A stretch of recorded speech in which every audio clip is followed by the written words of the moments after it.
क्या एक ऐसा इंसान जिसने बचपन में जात के नाम पर अपमान झेलना, वही आगे चलकर भारत के संविधान का निर्माता बन सकता है?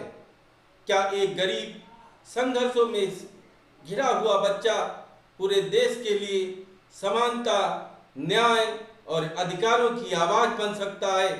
आज हम बात करेंगे डॉक्टर भीमराव अंबेडकर की, एक ऐसे महान व्यक्तित्व की जिन्होंने अपने जीवन को सिर्फ अपने लिए नहीं बल्कि करोड़ों वंचित और पिछड़े लोगों के अधिकारों के लिए समर्पित कर दिया।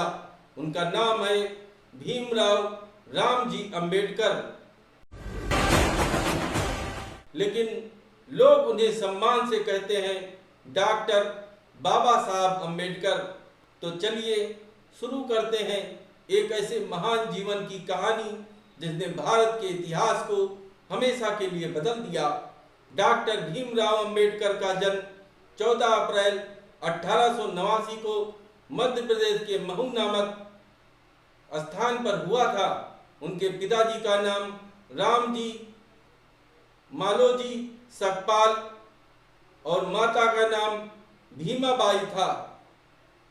वह एक महान परिवार में जन्मे थे जो उस समय समाज में बेहद भेदभाव का शिकार था। बचपन से ही भीमराव ने जातिगत अन्याय को बहुत करीब से देखा। स्कूल में उन्हें कई बार अपमान सहना पड़ा।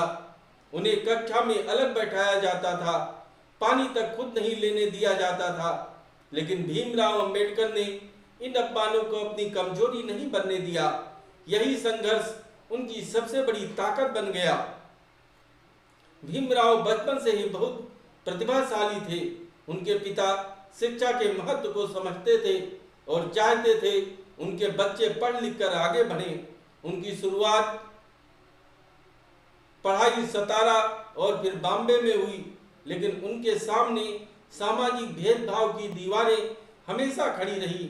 इसके बावजूद भीमराव ने हार नहीं मानी। उन्होंने लगातार मेहनत की और अपनी पढ़ाई में उत्कृष्ट प्रदर्शन किया। वह आगे चलकर एल्फिंस्टन कॉलेज मुंबई में पढ़े। यहाँ उन्होंने अपनी बुद्धिमत्ता से सभी को प्रभावित किया। बाद में वह उच्च शिक्षा के लिए विदेश गए। उन्होंने कोलंबिया यूनिवर्सिटी अमेरिका से पढ़ाई की और फिर लंदन स्कूल ऑफ इकोनॉमिक्स में भी अध्ययन किया। वह अपने आप में बहुत बड़ी उपलब्धि थी, क्योंकि उस दौर में एक दलित परिवार से आने वाले व्यक्ति के लिए इतनी ऊंचाई तक पहुंचना बेहद कठिन था। अमेरिका और इंग्लैंड में पढ़ाई के दौरान भीमराव अंबेडकर ने अर्थशास्त्र, राजनीति, कानून और समाजशास्त्र का गहराई से अध्ययन किया। उन्होंने पीएचडी प्राप्त की। वह उच्च शिक्षा प्राप्त करने वाले भारत के सबसे प्रमुख विद्वानों में से एक बने। उनकी सोच बहुत व्यापक थी। वह जानते थे कि अगर भारत में सच्चा बदलाव लाना है तो सिर्फ राजनीति से नहीं बल्कि शिक्षा, कानून और सामाजिक सुधार के रास्ते से लाना होगा।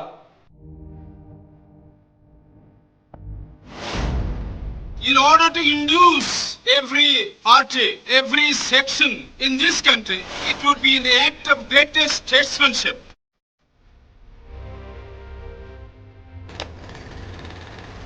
Take a decision in common and march in a cooperative way on that road which is bound to lead us to unity. यहीं से उनके जीवन का असली मिशन शुरू हुआ। विदेश से पढ़कर लौटने के बाद भीमराव अंबेडकर ने देखा कि भारत में अब भी करोड़ों लोग जाति भेदभाव, असमानता और अन्याय का शिकार हैं। उन्होंने महसूस किया कि भारत की आज़ादी तभी सार्थक होगी जब हर नागरिक को बराबरी का अधिकार मिलेगा।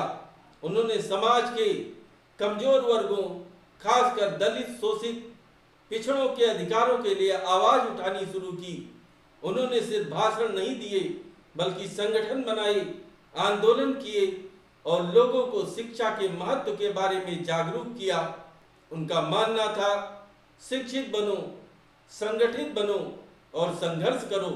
वह केवल एक नारा नहीं था बल्कि एक जीवन दर्शन था।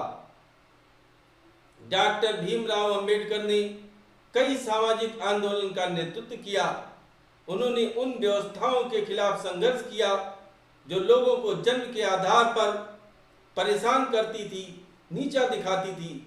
उनका सबसे बड़ा उद्देश्य था कि समाज में समानता स्थापित हो। उन्होंने दलितों को मंदिरों, सार्वजनिक कुओं, स्कूलों और समाज के हर हिस्से में समान और अधिकार दिलाने के लिए संघर्ष किया। उनका महान सत्याग्रह बहुत प्रसिद्ध है, जिसमें उन्होंने पानी जैसे मूलभूत अधिकार के लिए आंदोलन किया। उन्होंने यह संदेश दिया कि इंसान की पहचान उसके जन्म से नहीं, उसके कर्म और ज्ञान से होती है। If we walk long enough, must necessarily lead us to unity. Let us leave aside slogans. Let us leave aside words which frighten people. Let us even make concession to the prejudices of our opponents.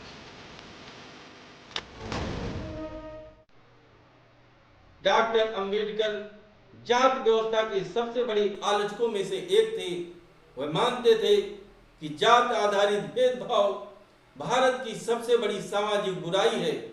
उन्होंने इस व्यवस्था को केवल सामाजिक नहीं बल्कि नैतिक और मानवता विरोधी बताया।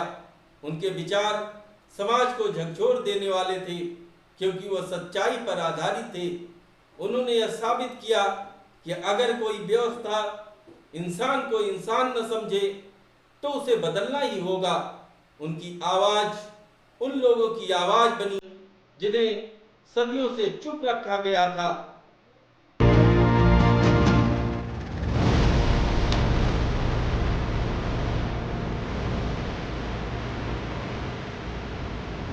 अंबेडकर जी ने जो इस देश को दिया वो सिर्फ आज के लोगों को नहीं दिया है, आने वाली पीढ़ियों को वो उन्होंने दिया है। जिस चीज को हम संविधान कहते हैं उसको हम कभी नहीं मरने देंगे, कुछ भी हो जाए नहीं मरने देंगे। डॉक्टर भीमराव अंबेडकर केवल समाज सुधारक ही नहीं थे बल्कि एक महान राजनीतिक विचारक भी थे। उन्होंने महसूस किया यदि कानून और शासन में भागीदारी नहीं होगी तो वंचित वर्गों के अधिकार सुरक्षित नहीं रहेंगे। इसीलिए वह राजनीति में आए और वंचित वर्गों के अधिकारों के लिए काम करने लगे।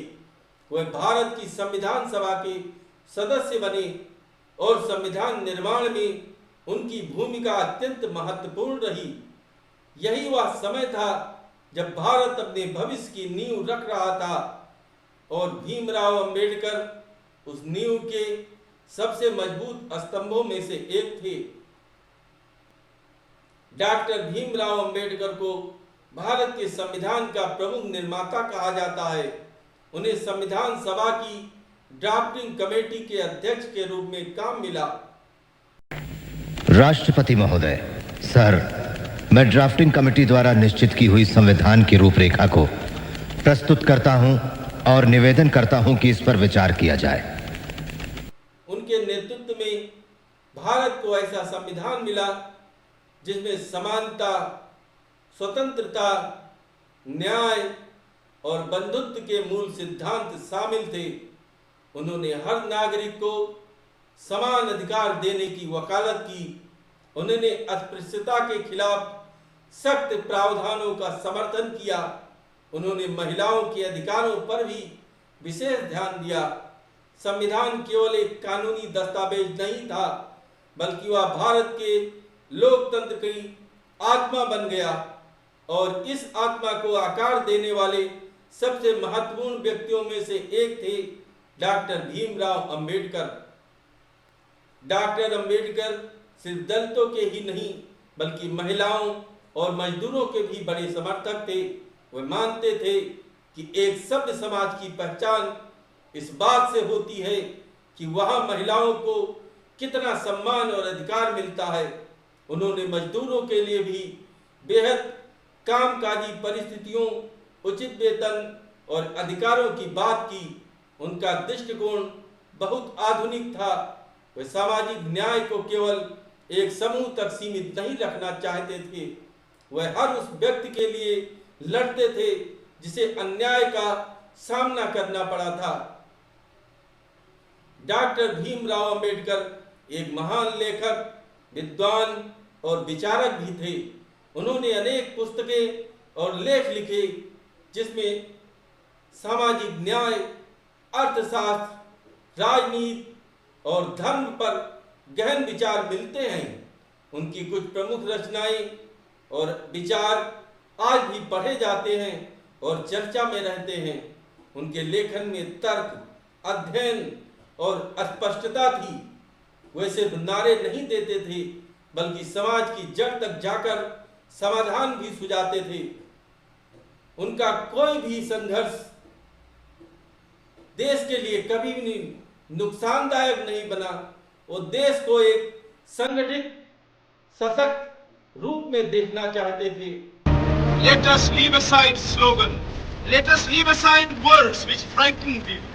Let us even make concession to the prejudices of our opponent.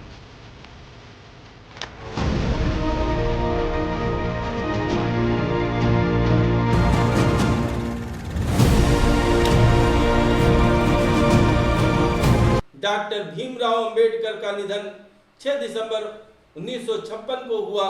उनके जाने से भारत ने एक महान नेता, विचारक और समाज सुधारक खो दिया, लेकिन उनका काम, उनका संघर्ष, उनका विचार आज भी जीवित है। वे शारीरिक रूप से भले ही हमारे बीच नहीं रहे, लेकिन उनके विचार आज भी करोड़ों लोगों के दिलों में जिंदा हैं। आज डॉक्टर अंबेडकर केवल एक नाम नहीं है, वे एक विचार है, वे न्याय है, वे बराबरी है, वे शिक्षा की शक्ति है। भारत में आज भी अधिकारों, संविधान, समानता और सामाजिक न्याय की बात होती है। डॉक्टर अंबेडकर का नाम सबसे पहले आता है। उनकी जयंती 14 अप्रैल को पूरे भारत में बड़े सम्मान से मनाई जाती थी। वे सिर्फ एक नेता नहीं, एक युग थे। भीमराव अंबेडकर का जीवन हमें यह सिखाता है कि परिस्थितियां चाहे जितनी भी कठिन क्यों न हो, अगर हौसला, ज्ञान और संघर्ष का जज्बा हो तो कोई भी व्यक्ति इतिहास बदल सकता है। एक गरीब, सामाजिक, अपमानित और वंचित बच्चा कैसे भारत के संविधान का निर्माता बना, यह कहानी हर भारतीय के लिए प्रेरणा है। डॉक्टर भीमराव अंबेडकर ने हमें केवल अधिकार नहीं दिए बल्कि सोचने का नया तरीका दिया, नया नजरिया दिया। उन्होंने हमें सिखाया कि इंसान को उसके जन्म से नहीं, उसके कर्म और चरित्र से पहचाना जाना चाहिए। उनकी यही सीख आज भी उतनी ही जरूरी है जितनी उनके समय में थी। जय हिंद।